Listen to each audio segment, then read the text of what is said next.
Welcome to the Two Geeks and a Microphone podcast, your one-stop shop for television, movie, video games, comic books, book reviews, and more. Now, without further ado, here's Steven and Mike.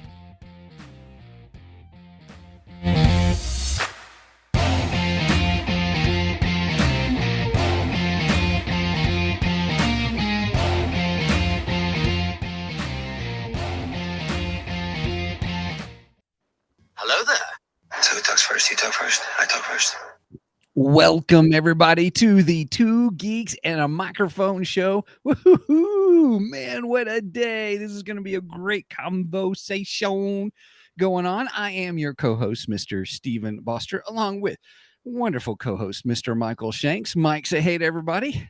Good morning to all you geeks out there in Geekdom land. I am pumped about today. You want to know why, Mike? Because we got a good one for you. That was just for touche, my wife. my friend. Touche. That was just for my wife. That was a little private joke. Oh, goodness. Well, hey, we are talking today about Batman. Love me some Batman. Me too. And Mike had the great idea of saying, hey, we probably should get some Batman episodes in before we do the review of the movie, the new, the Batman movie coming out. And brilliant idea, because he was like, hey, let's I want to do Hush. And so I'm like, oh, okay, cool. And so have you ever read it? Like, no, I think I know about it though, kind of a thing. So there's the movie and the comic books, and that's what we're going to get into today and stuff. So I'm pretty excited about it because I got some words to say. I think a lot of people got words to say about Hush and the differences between the comic book and the movie, because they're pretty vast differences. I mean, it's almost a different story when you watch the movie compared to the comic books. There's some things that carried over to the movie that were really good. And then there's just stuff, if you read the comic book, it's like, what did you guys do? Yes. So, yeah. So everybody, we're going to get into all that. I'm pretty excited about it, and give our opinions and thoughts and feelings about it all. But first, I have to give a shout out. I got to give a shout out to our friends at Nerdery and Murdery. If you are watching the video podcast, I'm going to hold it up. They sent me the mug. There's my mug, Nerdery and Murdery mug. Show up. Be on our show. Mike's isn't showing up really well. And all there's a green screen things going on. So, hey, so I got my mug. Yay. I love it. Love my mug. We had a blast with those guys. Thanks to Jeffrey and Zig for the mugs. We appreciate it. Yes. Yeah. Thanks, you guys. We really appreciate it. And it was great being on the show with them, doing the crossover. And I'm pretty excited about what's coming up. We've got some other ideas coming up. So, man, this is, I was looking at, podcast stuff. I'm always looking at different things about what we could do with the podcast and, I'm fascinated how many don't make it past a year. And we are going a year strong. We've got so many ideas and so many things in the pipe coming. It's been fun. This is really fun. So I'm excited about our Ko-fi only show, the sci-fi Two Geeks sci-fi classic sci-fi series that we're talking about. I think we got some great stuff in plan for that, but that will be a Ko-fi only, so you have to subscribe to Ko-fi, and that'll be in the different tiers, so you'll be able to get the audio for, I think, the lowest tier, and then if you want the video, I think that's in the next tier. You can correct me if I'm wrong on that, Steven. You know the tiers better. No, I think we're doing really well with that. And some of that's still new for us, and so we would love to get your feedback on things that you would like to see, kind of on what tiers would it be appropriate, because really we're doing this for you guys. and for those who are supporting us, and we want to make things accessible and just have a great time. So yeah, classic sci-fi series. We just spent some time brainstorming some ideas, but if there's a classic sci-fi movie, now we're putting on the parameter, it's got to be early 80s and older, Right. kind of a thing. So if you want us to talk about one, or if you have a favorite one, and we may even we even got in the tier system where we'll have you on the show and we'll all talk about it, kind of a thing. So we're just having a great time. We appreciate the support that we're getting, not only the encouragements and stuff, but I think also the finances help us pay for stuff like Restream and things like that. So Sorry, I gotta put this up. Yeah, sure. Yeah, we already got chats coming in. So Matt Hempel, in response to our so before I was born, got it. Yes, Matt. So before you were born. That's funny. That's great. Right. All right. Hey, Angela, welcome. Angela says, real quick, hi guys. I never finished the comics. LOL. The first week of work was crazy, man. I hope your week went well. Kind of a thing. So you saw the movie. Okay. I'm just going to let you know, Angela, there are going to be spoilers in this. Yep. And we'll get into that in a minute about the differences and stuff like that. But I just want to give you a heads up. Right. But thanks for letting us know. We'll try to be sensitive to that. Oh, goodness. Oh, even we even have Mark from Three Geeky Dads is in here too. Oh, sweet. And Derek. And makes you feel like you're old. No kidding. No kidding. Oh my gosh. Well, hey, now some of that we're talking about is before we were born too. So some of those will be before we were born. That's yes, right. Before you and I were, and all. So, all right. Are we ready to dig Mark, into this? Hey, Mark. Hey, everyone. Hey, Mark. And then Derek. Hey, Derek. Great to have you here. Saw the movie, read the comic originally. That's Derek. Okay, good. We'll probably get some good discussions with. I had read the comic years ago, and I had to reread it. Of course, my lovely wife got me a trade paperback copy of this for Christmas, so that was another reason I wanted to do it.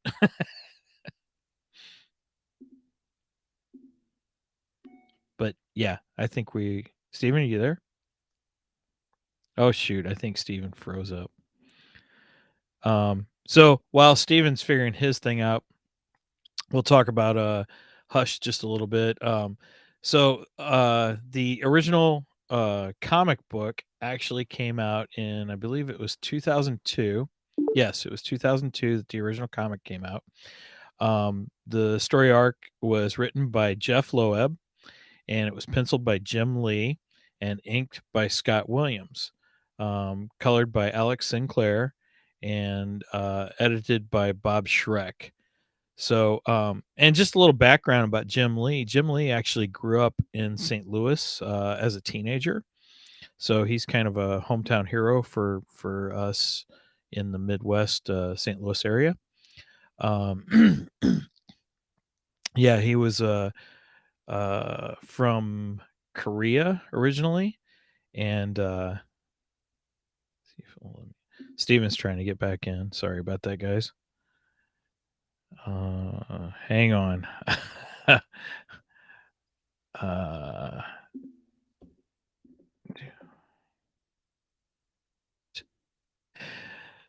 He's telling me to let him back into Restream, and I have no idea how to do that.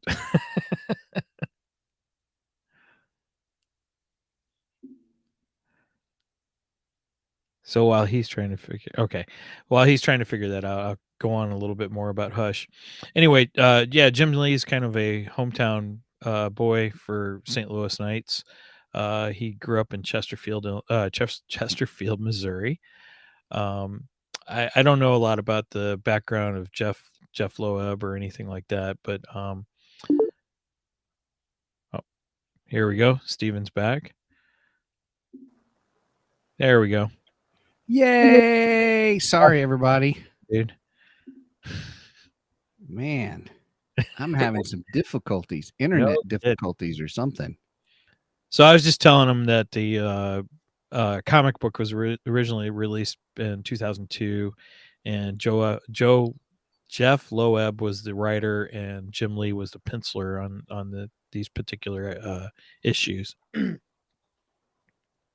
Just giving a little background on the history of Hush. Yeah, I heard. Yeah, it sounds great. Yes, yes, yes. The movie came out in 2019, so it's fairly new. Voice actors involved in that were Jason O'Mara, he voiced Batman, and Jennifer Morrison voiced Selena Kyle. Stuart Allen voiced Damian Wayne. So we got some different voices on this one, different actors from what we're used to. I mean, I would have rather had Kevin Conroy, but he did okay. I didn't mind Jason O'Mara as Batman. He did okay. Kevin Conroy will always be the voice of Batman in my mind, though. Oh yeah. Anytime I see Batman or I'm reading Batman, it's Uh-huh. Kevin Conroy's voice that I'm hearing. Right, Yes, and the Joker's absolutely. voice, I hear Mark Hamill. Right, right. Just a real So quick nod, real quick. Angela, yeah, thank you. She said, "Welcome to the party, Stephen Boster." no kidding. That's a good one. Hey, I Oh, want to say what Matt says. Matt says, would you say that Hush is in the top 3 best Batman of all time? let's see. I would put Killing Joke as number 1. Oh, really? Okay. Yes. Killing Joke. This is my personal. Killing Joke is number Sure. 1. Dark Knight Returns is number 2. I would say Death in the Family is number 3, and I would probably put Hush at number 4. So it's close, Matt. Very close. I absolutely loved the comic. The first in the series, excuse me, the first in the series just had me. I was like, oh my goodness, the art is great. Oh, The way the storytelling is going is incredible. Jim Um, Lee is a fantastic artist. I mean, he Yeah. just blows my mind.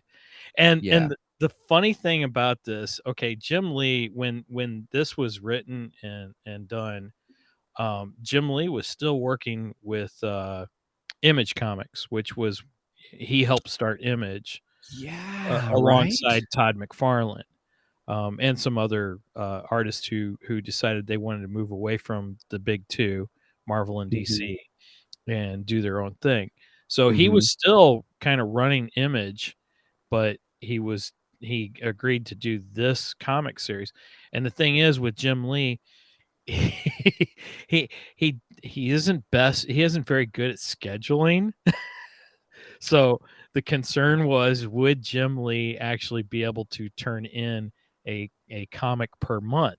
That was the big question, because he wasn't good about deadlines and stuff. He kind of did things at his own pace, and it's like, yeah, I'll get to it when I get to it. But with this, it's a 12-issue series done over a year span, and he had to make sure I got to get it done for a deadline. So I saw a video on Jim Lee, and he actually had a bet with a guy whether he could actually make the deadlines each month. Okay. And he said at the end of it, he got I think the bet was like $500 or something like that. And he said I got a check from him because I did it. He goes, and to this day, that check is still tacked up to, I don't know, his wall or something. He never cashed it. Mhm. Mhm. That was- Let's bring up some of the comments and stuff. Angela said, love the comic. Derek was very much Hush is good, but no favorites. Okay. Ooh. Ooh, we'll have some good interactions there. Angela, the artwork and story was amazing. It was my first intro into Batman's son. Okay. Oh, wow. Okay. Interesting. All right. Then Mark, Hush wouldn't make the top 3 for me, but it does come close. Good story, but I love the book more for the artwork. Yeah, I in the grand scheme of things, I would agree with that. The artwork is just fantastic. Okay. Like I said, Jim Lee, he's amazing. Yep. Okay, here's Derek's rankings. No Man's Land, Long Halloween, and Death of the Family. Ooh, I have never read No Man's Land. I'll have to go I back have and not check that out. either. We covered Hey, Long Halloween, and I love Long Halloween. That was yeah. All great. right. I'm making a note. No Man's Land. Death of the Family. Or wait, he says Death of the Family, not Death in the Family. So Death in the Family is Jason Todd's death, Right. which is just, to me, is one of the just perfect Batman stories. I love it. Mhm. I've never read Death of the Family because I think It's that's good. the one. Is that the one where the Joker literally Yeah, cuts off his his face? face is all messed up. Yeah. The skin Oh, of his see, face I is I think that's part of what turned me off of that, because I was like, okay, yeah, Joker's crazy and all, but in this, I don't know, man. That was even a little far for me. So, but right. I can see where Derek would like that. I listened to his podcast, and yeah, I can see where he get into that. Yep. Derek, certainly not top 3 for DC animated Batman Oh, definitely. movies. You are definitely right about that. That is so true. That is one of the things that we will be discussing. Yeah, Derek and I, we agree on that one for sure. Yeah. I mean, it was decent. It was decent, especially if you don't read the comic book, then it was pretty good. But if you read the comic, yeah, the movie's terrible. Derek, thank you. No Man's is the Uh, first appearance of Cassie. Thank you. If you've listened to our Women of Batman movie, or episode. Batman show, the last show we did, sorry. I really like that character. So thank you. I'm gonna definitely take Okay. a look at that. No Man's Land. Yeah, we'll do Matt that. says No Man's Land is really good. Okay, cool. Yeah, that's one I have not read. Angie says she needs to step up her game on Batman with the bat. Darn right you do. Batman rules. Yep. And his Then superpower is he's rich. Mark says Dark Knight Returns. Oh, that is a good one. Long Halloween. I love Dark Knight Returns. It's Oh. Oh, and number 3, The Long Halloween. Gotcha. Oh, I gotcha. No Man's Land, Dark. Okay. Wait. Yeah. All right. Dark Knight Returns. That's Frank Miller, and that is just, in my opinion, is one of the greatest Batman stories ever told. It's fantastic. Very cool. Very cool. So Angela asks, what's Cassie, which one she was in again? And then Derek responded for us, dude, on it. Thank you. Black Bat, Batgirl, Orphan. And stuff. So it was really cool. All right. Tyler, thank you. Thank you very much. Getting some love through the Twitch. Yeah, that would be Twitch. Yeah, Tyler said he's hosting us. That's awesome. Yes, Thank you very much. All right, Angela, you ready to dig into some Hush? Let's dig into Hush. Yeah, we've done our 15-minute introduction. Now we got to get into our material. All right. Now, Mike, if you had to rate, now we start off with our ratings, what would you rate? And now we have to rate them differently. We can't rate them the same. Yeah. Please, God, no. Let's know. We gotta rate them differently. So what are we using as a rating for this? Oh yeah. So, what would apply, everybody? What would apply to Hush? Something fun that would apply to Hush. Think of what was now in the comic. What's interesting? Well, in both the beginning, it's a batarang. You don't find out till the end, but it's a batarang that cuts his line that he does the big fall. It wasn't both, but we'll get into that. Okay, we'll do batarangs. I'm fine with that. All right, go ahead, my friend. All right, so I'll start with the comic book. I'm going to rate this a 5 batarangs in the comic book. I love the story in it, and we can't praise the art any more than we already have. The art is fantastic. Jim Lee is a master. Right. So yeah, I give it a 5 in the comic book. Sweet. 5 out of 5, eh? Yeah, 5 out of 5, eh? For any Canadian listeners out there, eh? Take off, eh? You hoser. So yeah, on the movie reference, I got it. on the movie side, I wanted to love the movie so much, and when you read the comic book, the movie is just terrible. It's a mess. It's Mhm. so I would give it 2.5 batarangs for the movie. Okay. All right. Yeah. So, I let me give you my journey. I read the first 2 comic books in the series. Loved them. Absolutely loved them. You're right. The art is great. Then I was like, well, I got some time this evening to watch the movie. So I watched the movie in the middle of it. And I was like, okay, I can see where they made some changes here in the beginning, but then, I watched the rest of the movie and I was like, oh, okay, so this is kind of how it's going to play out. No, it is not how it plays out. So I saw the movie before I finished a majority of the comic. Okay. So I would tell you, if you asked me to rate it then, I would have told you probably 3 out of 5 for the movie. Maybe 3.5 out of 5 because I was like, oh, this is kind of interesting. All right. Mhm. And I was upset about the whole Killer Croc for the beginning because I loved Killer Croc in the first two comic books, the first 2 of the series of the books. And I was like, oh man, the art was so good on that. And they didn't use them like that. I'm like, that stinks, kind of a thing. And then, but I had no idea that the rest of the series of books was going to be just as phenomenal as they are as Yeah. storytelling wise. And then I was confused on some things. I made a joke reference when we were doing Women of Batman episode where I was reading the description. I was like, oh, wait, it said that Hush was this person. Spoiler alert, kind of a thing, because I had not finished the books. And so here's where I'm headed now. Because I have been swayed by reading the comics. So the book is better than the movie, just like anything else. The book is better than the movie. I basically, after reading the whole series, that animated movie did not do justice at all to the story. And I would give it 1 out of 5. I was Oh, so upset. wow. I was so upset. I was like, you had this incredible story and all you did was kind of make it your own kind of Yeah. a thing. And Well, you they did not do justice to the original.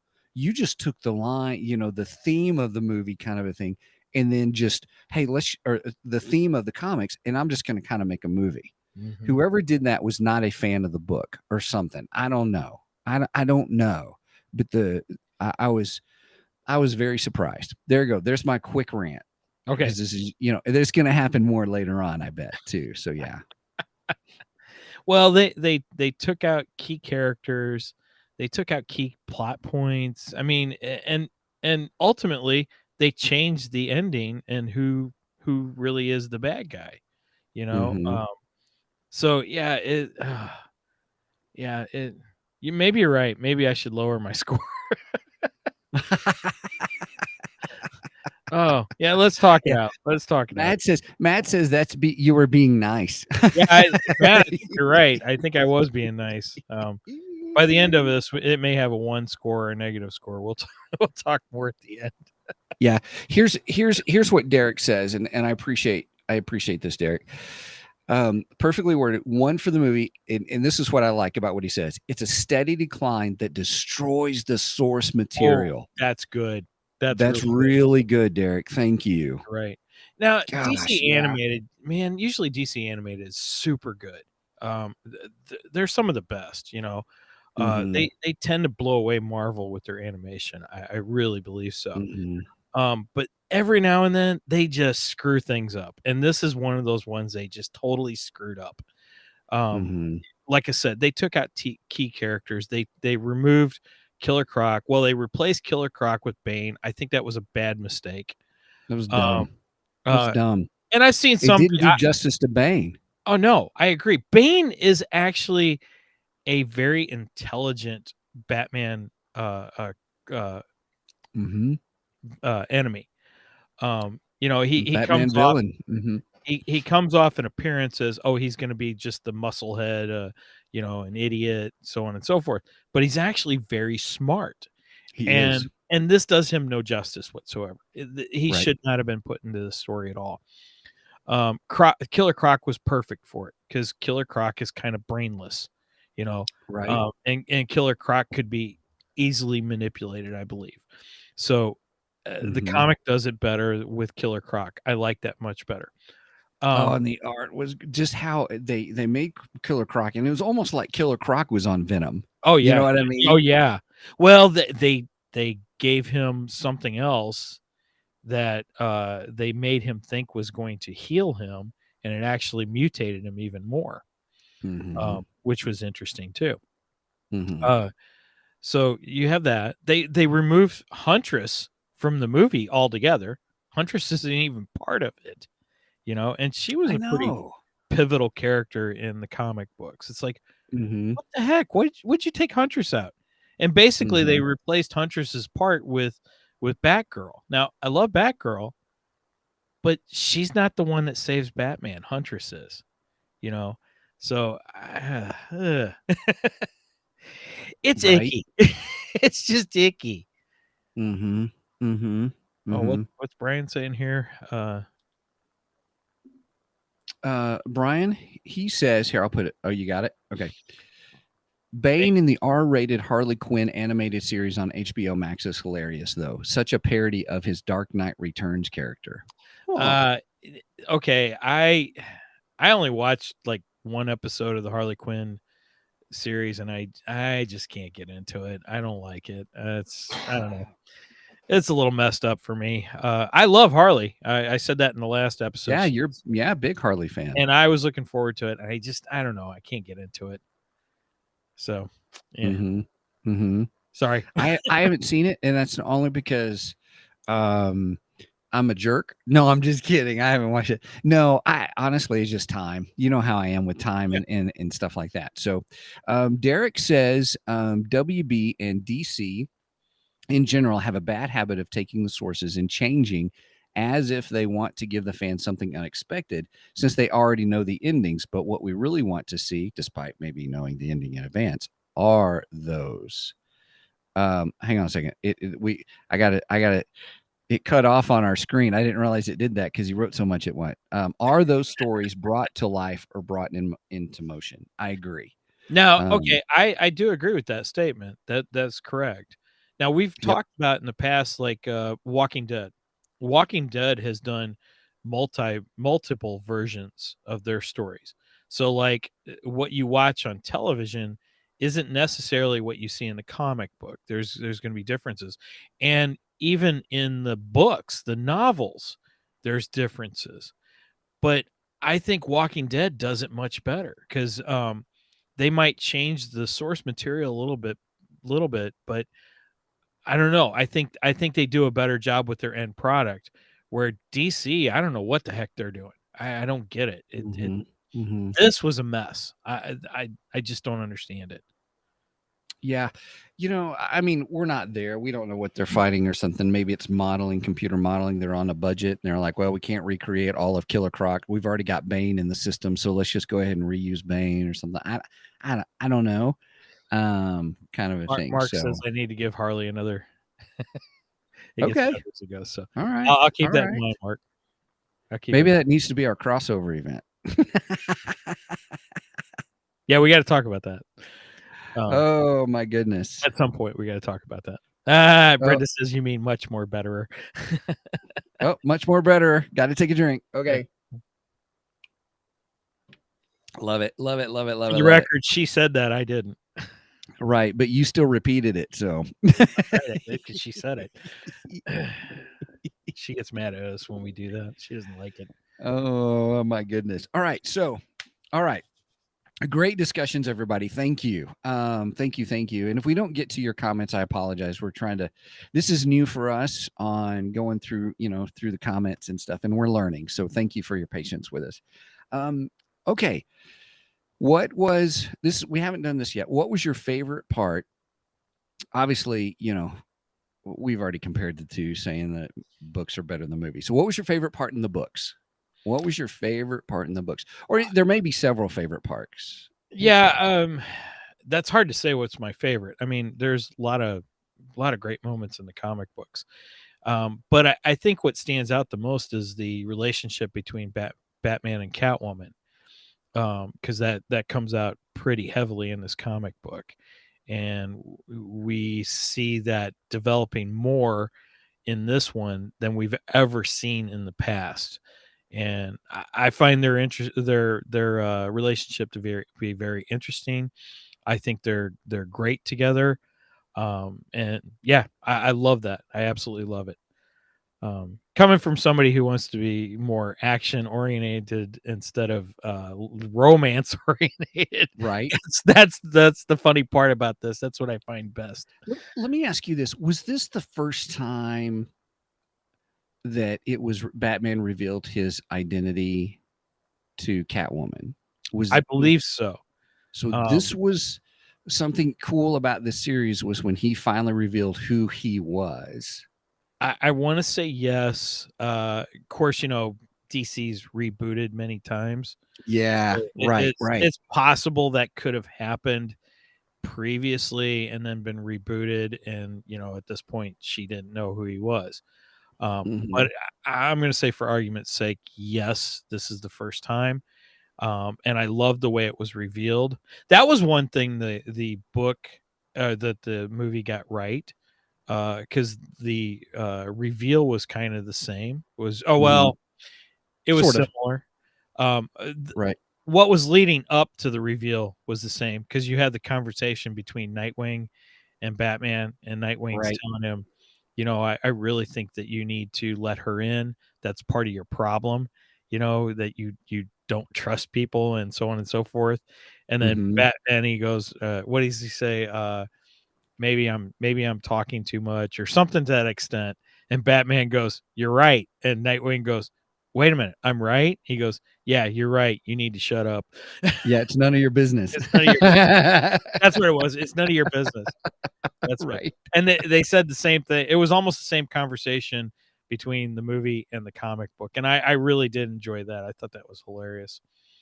Right. So, yeah, it was good. Yeah, I did it. I agree with you on the aspect that the story of Batman and Catwoman and their relationship, Selena Kyle and Bruce Wayne, was really good. I still find it funny, to be open with you, about people like, how come people are not putting Bruce Wayne and Batman together? I mean, dude, they're both huge. You know what I'm saying?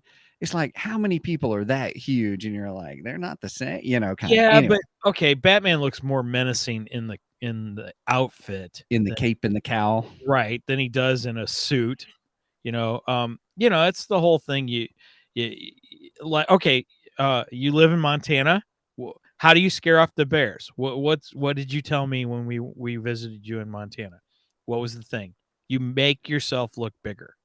Right. Okay? Right. You try to appear bigger and stronger than what you are.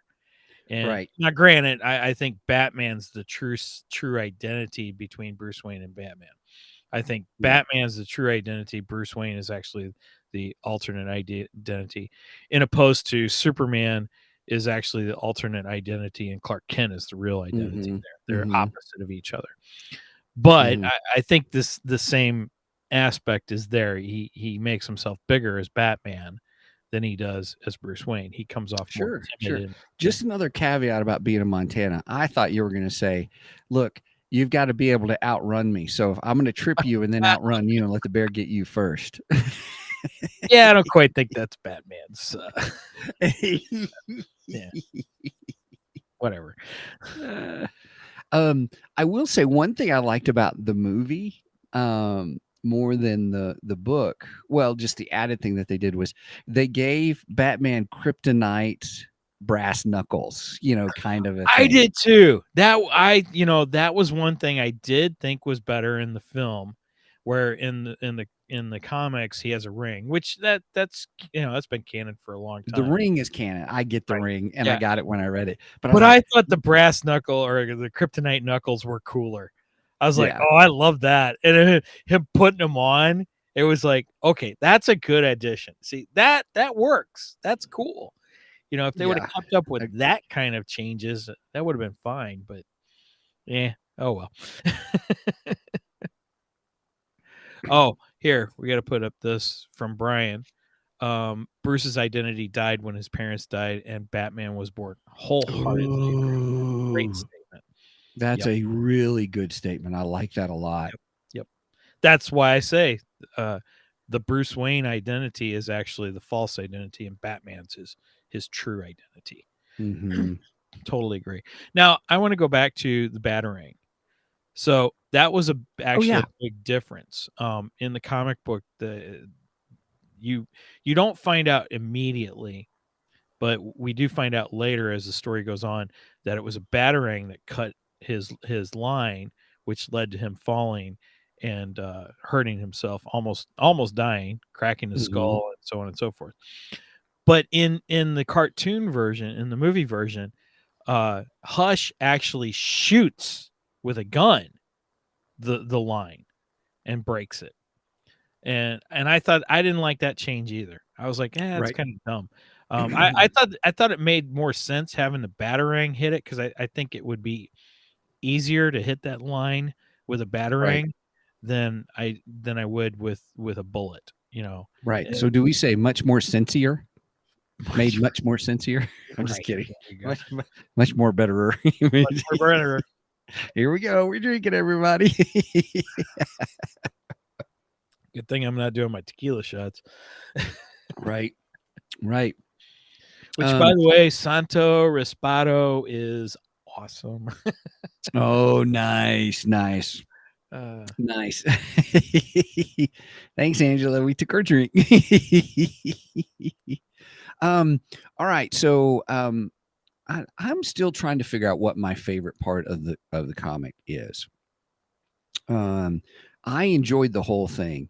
I liked the surprise that having seen the film or the animated movie, and then when there's this quote unquote unmasking of Hush, and I was like, oh, it's Robin. What? It's Jason Todd. What's going on? And I was like, I didn't see this coming. What? How are they going to play this? Blah, blah, blah. Then I was like, it's Clayface. And then when they went back and later on when they said that when Tommy was shot that it was actually Clayface. Right. Because Tommy like that. I like that a lot. So yeah, it's wow, spoiler alert, dang.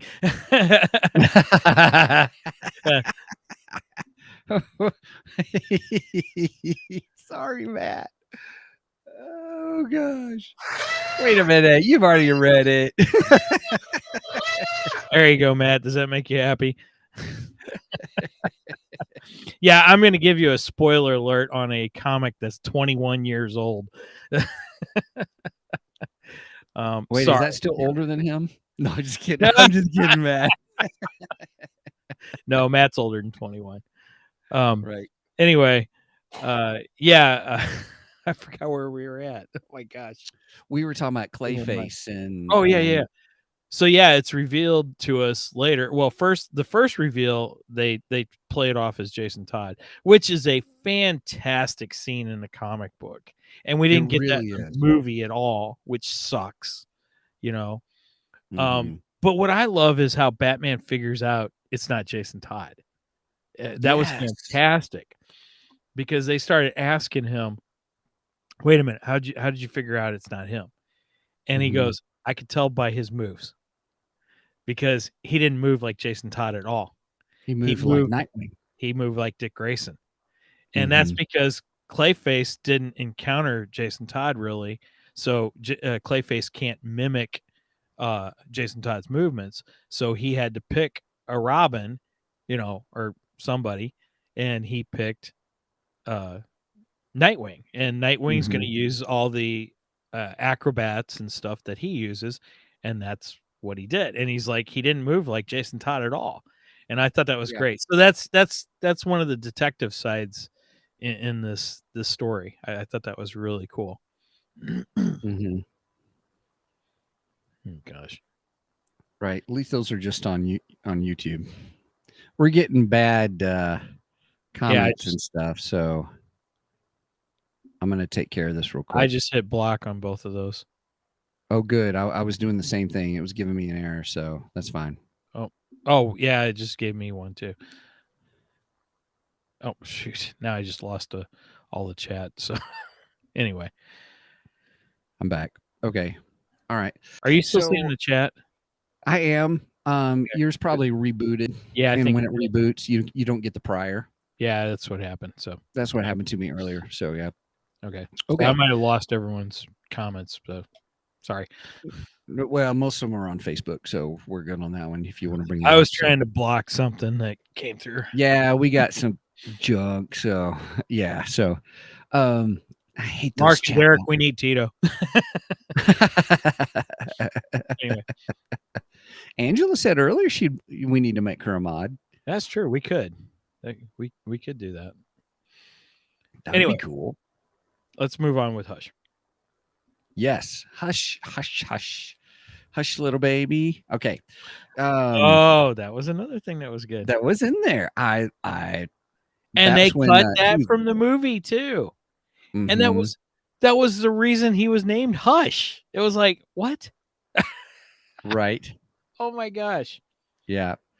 Um I thought for sure I mean I fell for it that Joker killed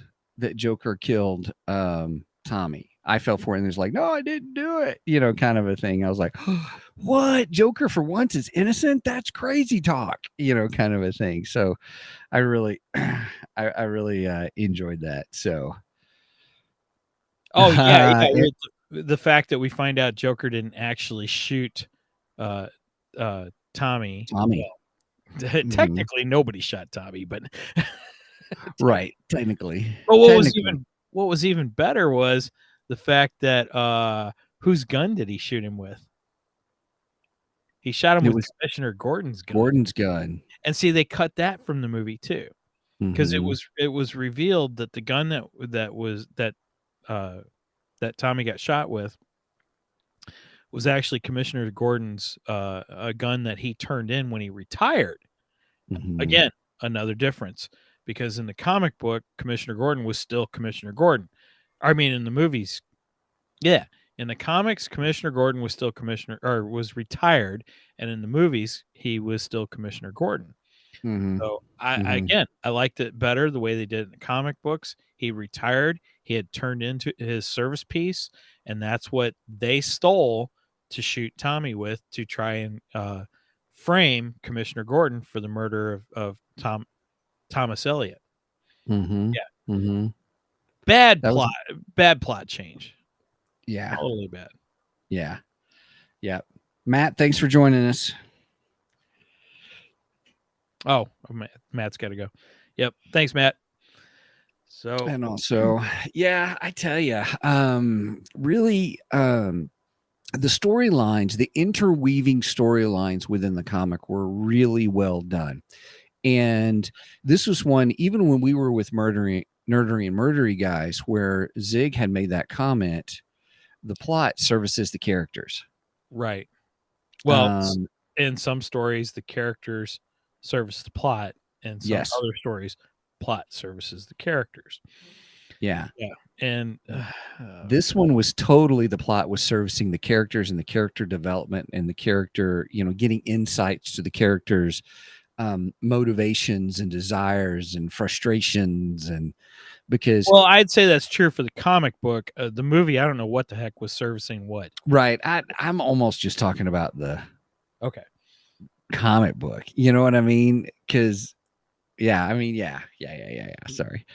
Oh, yeah. Oh, I gave it 1 out of 5. I'm moving on. But anyway, Right. but I tell you what, I thought the whole interaction with the Joker, where Batman was about to kill him. I'm innocent. Right. I thought that was just Oh, incredible when character Batman depth. goes berserk. Yes. And it was like, and it was Jim Gordon who brought him out. You know what I mean? Right. And just imagine if Jim Gordon hadn't been there. It was almost like with the master plan, was Batman supposed to kill Joker, or with this whole chessboard thing whole going Yeah. on and stuff. And Oh, speaking of the chessboard, That's Yeah. something else they removed. It wasn't chess. So in the comics, again, they totally removed the fact that Thomas Elliot and Bruce Wayne were childhood friends in the comic, and they completely removed that in the film. So you don't get any of the background story on Thomas Elliot, and I hate that because we had this great story of them as children. Because Bruce is having trouble connecting with other kids, and then him and Thomas Elliot, the two of them just boom, they melded together, and they were like best friends.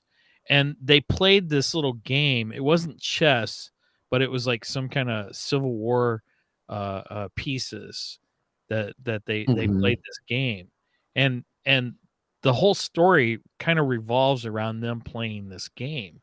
And they kind of made chess references because like Thomas makes the point that he's always 5 moves ahead of Bruce, no matter what. And the interesting thing is that kind of becomes one of Bruce's philosophies as he becomes Batman, that he always has to stay ahead of the criminals. So he has to learn the criminals and know who they are. You know, it's like we've said before, when Batman battles and he's battling somebody for the very first time, chances are he's probably going to lose that first battle because he doesn't know anything about his opponent. But then he's going to study it. He's going to study their moves. He's going to study who they are. You know, he's going to find out about them. And then once he gets that information, you're dead. So you can tell in the story where he took some of those elements of their childhood and applied to him being Batman. Again, lost in the movie. It's not there. Lost in the movie. Yeah, completely gone. Well, let me ask you this. One of the things that I enjoyed, this is balanced. There's some parts I liked and parts I didn't like, but in the story itself, one of the surprises I got, Angela, I'm really going to spoil it for you here about the ending and stuff, but the movie, it was like the Riddler was Hush. You know what I mean? Right. Yeah. Yeah. And because in the movie they actually kill Thomas Elliot. They actually do. There's no Thomas Elliot connection to Hush at all. No. And another thing they removed. Oh, well, no, go ahead. I'm sorry. Okay. I'm cutting you off. No, I was just saying that. And then when we get to the comics, it was, oh, it's Robin. Nope, that's not Robin. You know, that's it's Two-Face. Nope, it's not Two-Face. Right. You know, it really did a nice job. But I mean, you did get the point that Thomas Elliot is Hush. And I like that, and I like that they made it open-ended where they could bring him back. But I thought the motivation was really weird. The motivation was he wished both his parents had died, you know, kind of because he was jealous of Bruce Wayne being an orphan with all this money. The motivation is probably the only drawback to the comic book, because it was weak. It really was. Right. It shows him as a spoiled brat, you know, who all he wants is to be rich, and I don't know. Yeah, you're right on that. Maybe I should take the comic book just a notch down. No, it was still good. I still think it's a fantastic story. Let me put it to you this way. I would give the comic book 6 out of 5 batarangs, but there was a couple of things, so it went down a notch. So it's at 5 out of 5 batarangs. Well, I already gave it 5, so. But you're right. The motivation is bad. It's not. It was weird. But I did like the idea of how the storyline kind of threw me off, because I thought, oh, Tommy's got a brilliant mind. He's always talking about this whole chessboard thing with all these playing these games. You got to put yourself in the mind of your opponent, you know, kind of a thing. And I thought, oh yeah, that's good. But then at the end of the comic where it said that the Riddler was the mastermind behind it all, I was like, my mouth dropped open just like it did just now. Well, I was like, you're supposed to. Yeah. But how they played it off in the book made sense. The storytelling of it was really, really good. Okay, I want to put up a comment. Yeah, sure. Go ahead. From Mark. I love it when they flash back to Bruce and Tommy as kids and they witness that battle between the original Green Lantern and Icicle. That was awesome. I agree. Yep. I agree. And we didn't get it in the film, and the film would have. I think it would have been improved by some of that stuff that they took out. Mm-hmm. So yeah, that was an awesome moment. It was cool.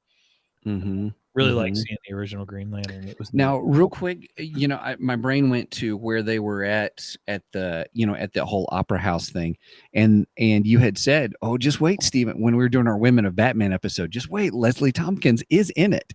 And when I got to that part, I was like, look who's there! That's another one they cut out of the movie.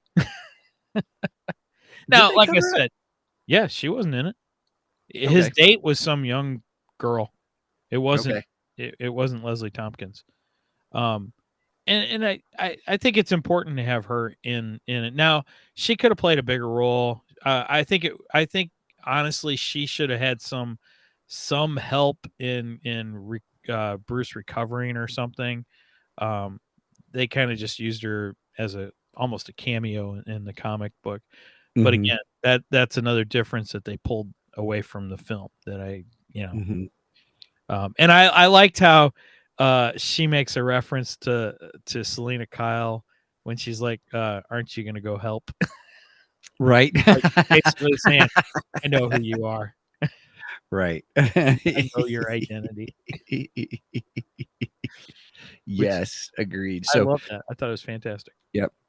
But with the Riddler at the end, with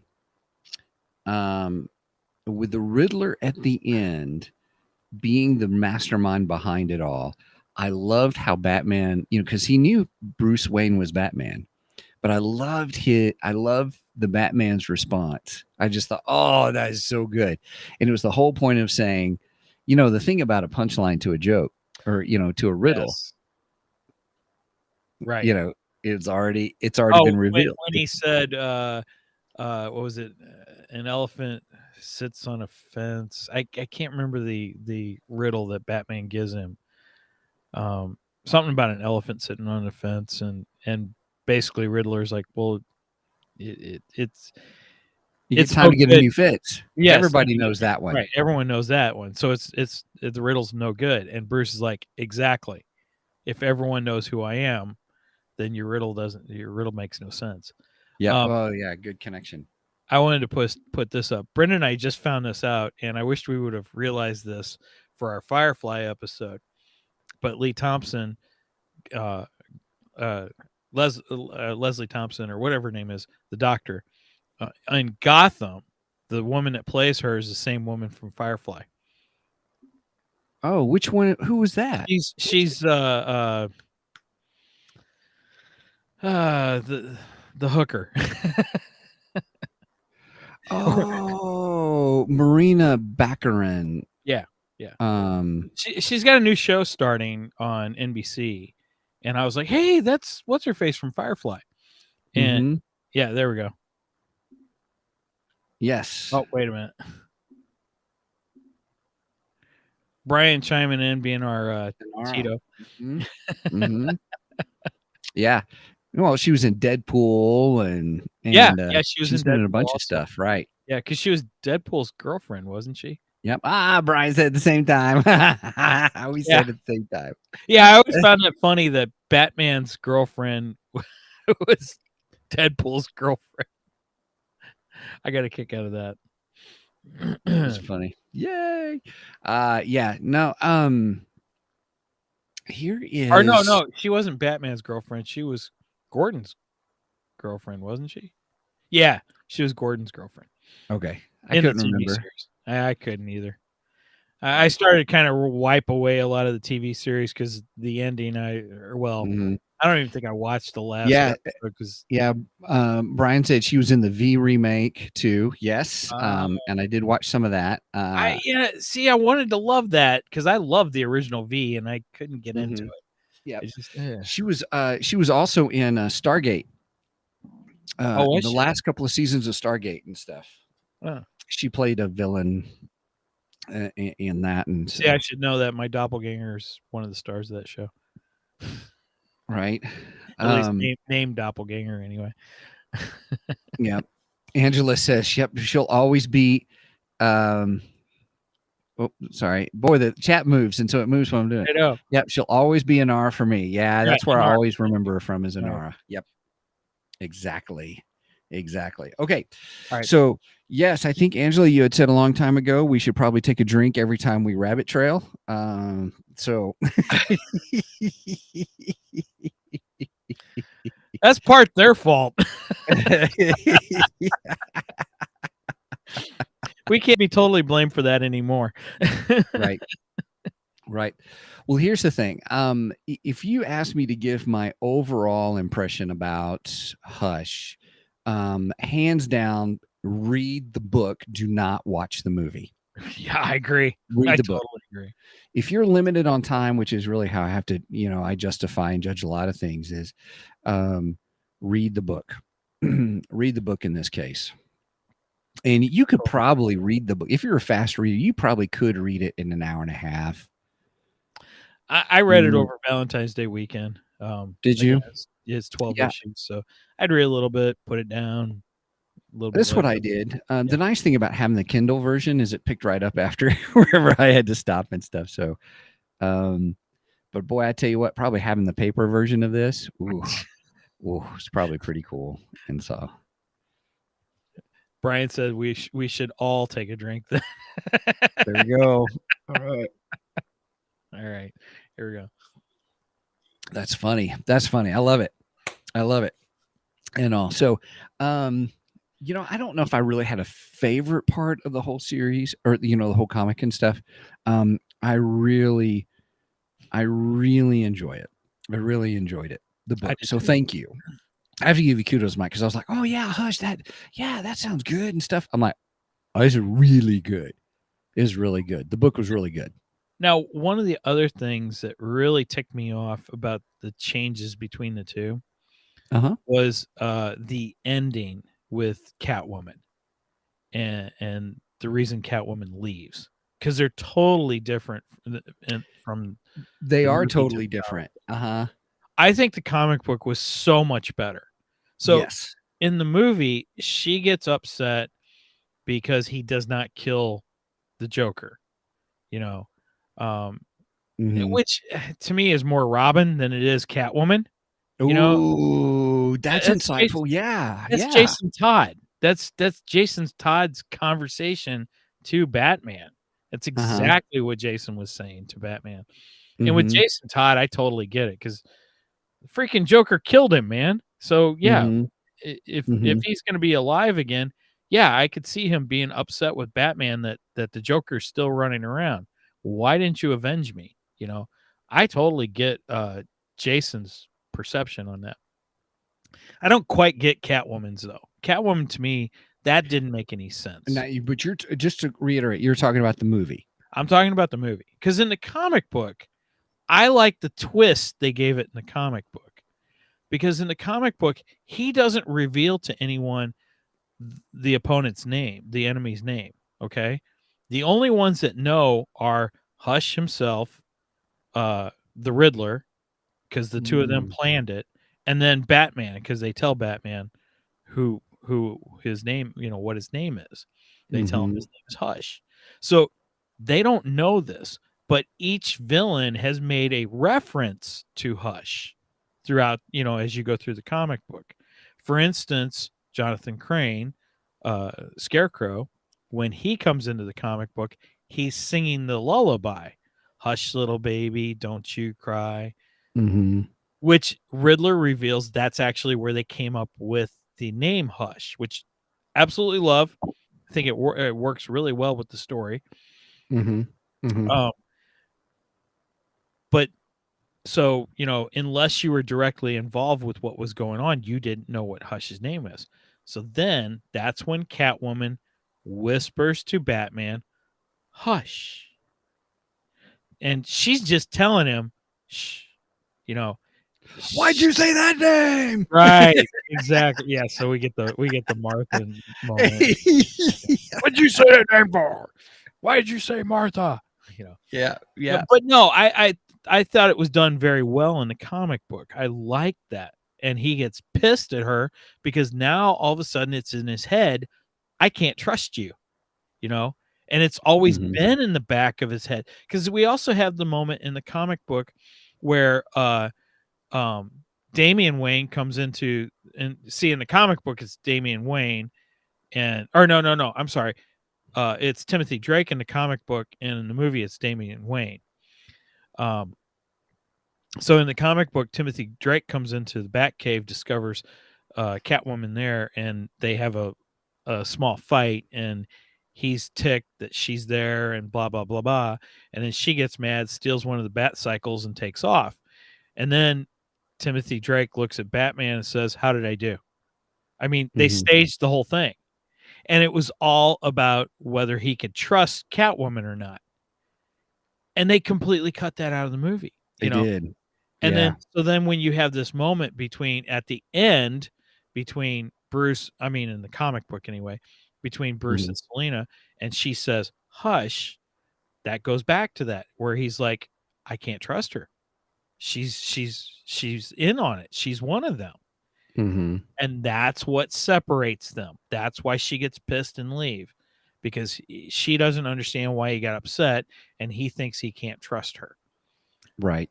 I thought it was fantastic writing, and they just crapped on it in the movie. They did. It was horrible. Yep. The Yep. the the movie ending was terrible. And then this whole reveal of the entire thing was all Riddler. Thomas Elliot barely had anything to do with it. You're That, talking about the movie. yeah, I'm talking about the movie now. I hate it. Oh, Mhm. another difference that I thought was fantastic in the comic book was it's revealed in the comic book that Thomas Elliot had he had gotten a hold of excuse me, I can't think of the guy's name. The guy that Bruce had taken into the Batcave years ago and Oh, yeah, to entrusted. do all the technical electrical work and He did all stuff. his tech work. He worked on the Batmobiles, but he was a mute. He couldn't talk. And he was almost an Igor to Batman. Is what he almost was, let's face it. Um, Right. but Thomas Elliot gets to him. And then Thomas Elliot actually, Harold, thank you, Mark. Thanks, Mark. Mark saved me. 3 geeky dads saving us again. Shout out to 3 geeky dads. If you haven't listened to their podcast, they're awesome. I've listened Yep. to several of them in the last couple days. Really love their show. They're funny I'm getting guys. ready to listen to the one on Crawl, by the way. Yeah, I that was a love good that one. movie That as was a a good kid. one. I'm I getting like ready it. to listen to that I one. never watched that movie, but it was fantastic conversation on it. Loved it. Anyway, so Thomas Elliot has Harold implant basically subliminal messages into the Batcave computers. So before all this happened, Batman kept getting these subliminal messages of Thomas Elliot, Thomas Elliot, Thomas Elliot. So then when he gets hurt and Huntress gets him back to, well, basically Huntress gets him back to the Batcave. Huntress is the one who saves his butt, not Batgirl.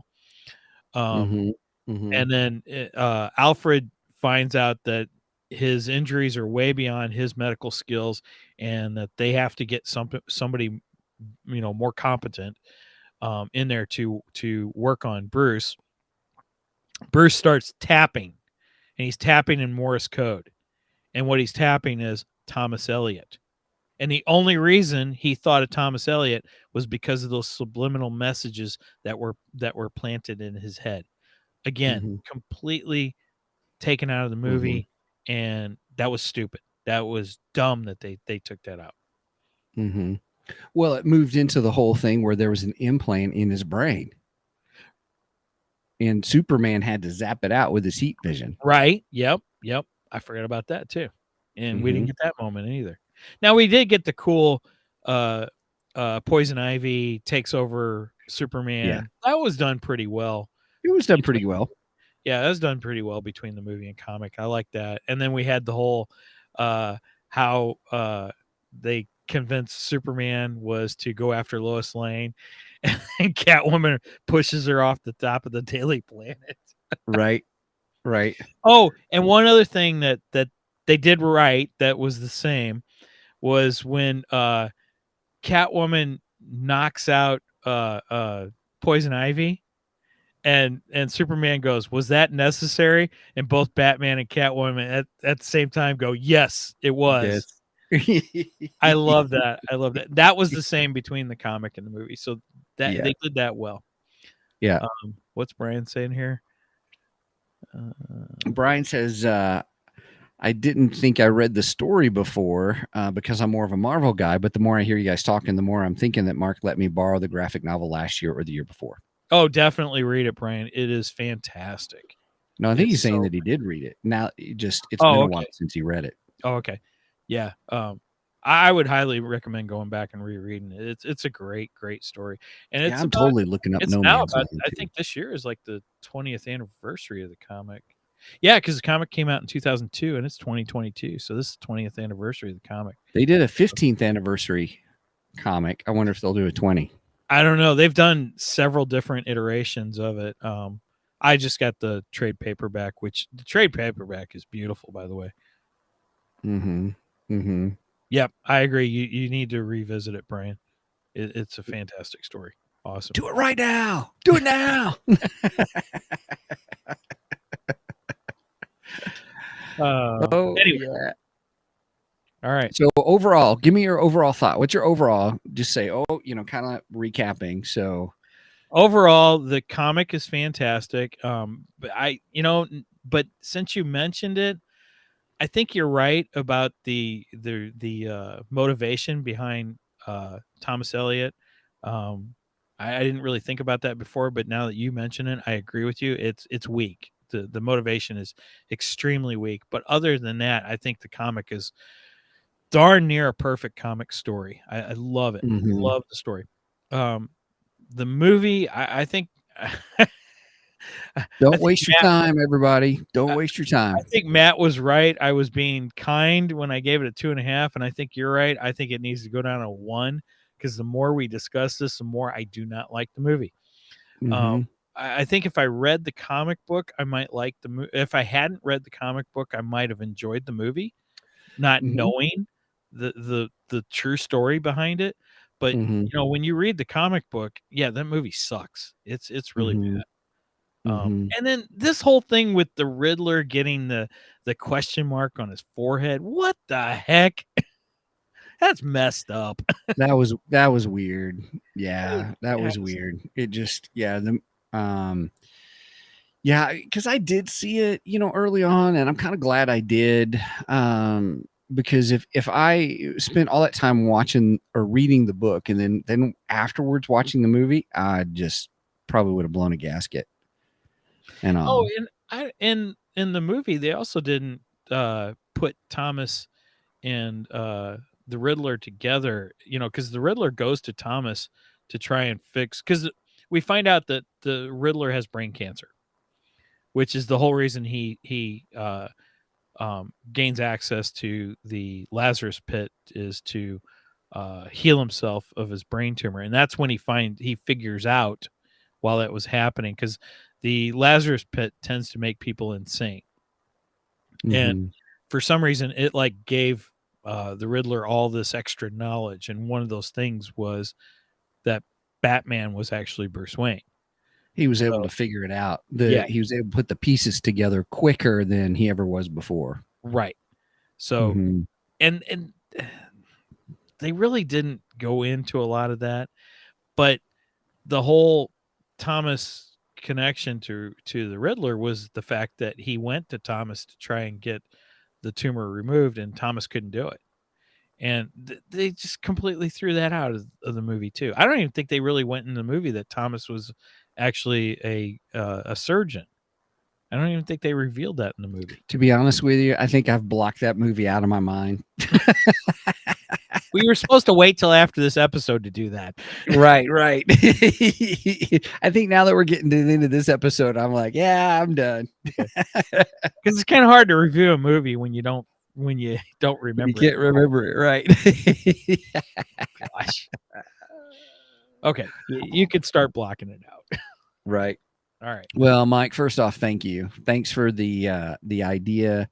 Thanks for the book is one of those things that I'll always remember. I just enjoyed it. The art was fantastic. The story was great. And it was really You good. can't see it with my green screen. It is not showing up. Yeah. Mike's having green screen problems, everybody. So just, he's trying to figure out what's going on. Oh, I think it's more browser problems than it is green screen problems, but It may be browser problems. Yep. Yeah. Could be. We haven't figured out the correct settings. So, All right. Well, man, we an hour and 10 into it. That's good. That was good. Good discussions. Yeah.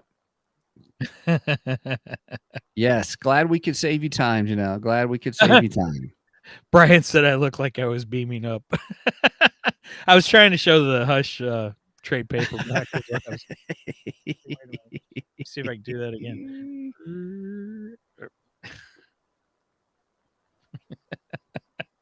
That's funny. So, all right. The book is amazing. The book is amazing. Angela says, reminds you of Ready Player One, where the book was fantastic, but the movie was poo-poo. I didn't read the book, actually, Angie. I've only seen the movie. I saw the movie. Enjoyed the movie. I actually enjoyed the movie, so now I'm probably like, I probably should. Didn't Ready Player 2 come out recently too? The sequel book? The book is out. We got that for Megan for Christmas, I think, last year. I think they're supposed to do a sequel to the film too. So, gotcha. Now I think Megan read. Well, I know Megan read the book, and she's a big fan of the book. And she enjoyed the movie too. So I don't know. I had to ask her. Mm-hmm. I don't know. Maybe she didn't get all the pop culture references that go way back before she was born. No, trust me, she did. being your daughter. That's right. My kid knows those pop culture references. She was raised on those pop culture references. I raised her right.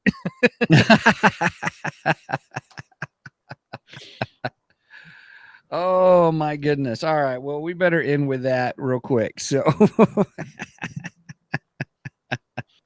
right. You want to do a little housekeeping before we go, Stephen? Yeah, a little bit of housekeeping. Go ahead. Okay. So make sure and check us out on twogeeksmike.com. That's the number 2 GEEKS Mike MICKEYMO. Sorry. Great. .com. That's our portal to everything in the geekdom. You can get to our Ko-fi page, you can get to our Facebook page, and all our other stuff. Also, please make sure and like us, follow us on Facebook or wherever you watch us. If you watch us on YouTube, give us a like and a follow and a subscribe there. If you listen to us on audio, please go in and give us a 5-star rating, and leave us a review if you possibly can. I don't know which of those platforms allow you to do that. I know iTunes does, and that helps the search algorithm to find our podcast. The higher your ratings, the easier people can see your podcast. So if you would, please give us high ratings and a review wherever you can. Anything else, Stephen? No, but this has been great. Don't forget that on Ko-fi, we're going to start doing our classic sci-fi series for our supporters. So if there is a classic sci-fi movie that is older than 1980 or older than the 80s, we could say 80s because there's some things in 80s I consider classic, some things I don't exactly consider classic. So okay. Yeah. Yep. So that's coming down the pike, and we're pretty excited about that. And but if there's a classic sci-fi movie you would like us to talk about, please let us know. We've got some fun ideas of what's coming up, so it should be good times. Good times. All right. Well, with that said, I will close things out. See you next time. Over and out, and may the Force be with you.